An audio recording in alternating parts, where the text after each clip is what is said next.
نحمده ونصلي على رسوله الكريم أما بعد فأعوذ بالله من الشیطان الرجیم بسم اللہ الرحمن الرحیم۔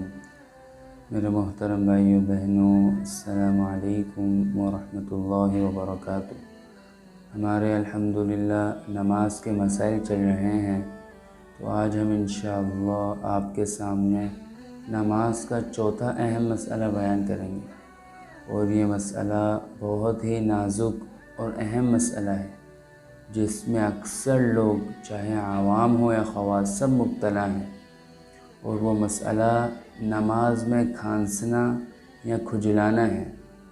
تو سب سے پہلے یہ بات سمجھ لیں کہ نماز میں بلا عذر کھانسنا صحیح نہیں ہے، اس سے بچنا چاہیے۔ ہاں، اگر کوئی عذر وغیرہ ہے، مثلا کسی کو کھانسی لگی ہوئی ہے یا نزلہ وغیرہ ہے، یا خود بخود بے اختیار کھانسی آ گئی، تو اس میں تو کوئی مسئلہ نہیں۔ لیکن اگر بلا عذر کوئی کھانسا اور اس کے کھانسنے کی وجہ سے 2 حرفوں کی آواز بھی پیدا ہو گئی، تو نماز ٹوٹ جائے گی، نماز نہیں ہوگی، نماز دوبارہ پڑھنا ضروری ہوگا۔ آج اکثر لوگوں کو یہ مسائل نہیں معلوم، بلا وجہ پوری نماز میں کھانس رہے ہوتے ہیں، تو اس میں بہت احتیاط کرنی چاہیے، ورنہ ہماری نماز بھی ٹوٹ جائے گی اور ہمیں معلوم بھی نہیں ہوگا۔ تو اس لیے اگر واقعی کوئی عذر ہو، جیسا کہ ابھی میں نے آپ کو بتایا کہ کوئی بیماری وغیرہ ہے، نزلہ ہے، یا بے اختیار کوئی کھانسی آ گئی، تو پھر کوئی مسئلہ نہیں۔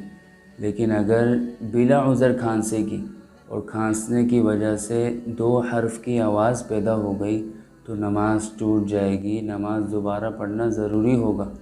تو اس میں بہت احتیاط کرنی چاہیے، بلا عذر نہیں کھانسنا چاہیے۔ اسی طرح نماز میں بلا عذر کھجلانا، خارش کرنا، اس سے بھی بچنا بہت ضروری ہے۔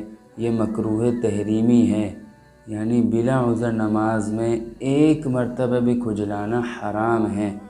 اگر کسی نے بلا عذر جسم میں کسی بھی حصے میں کھجلایا یا خارش کی، تو اس کی نماز ٹوٹ جائے گی اور نماز دوبارہ پڑھنا ضروری ہوگا۔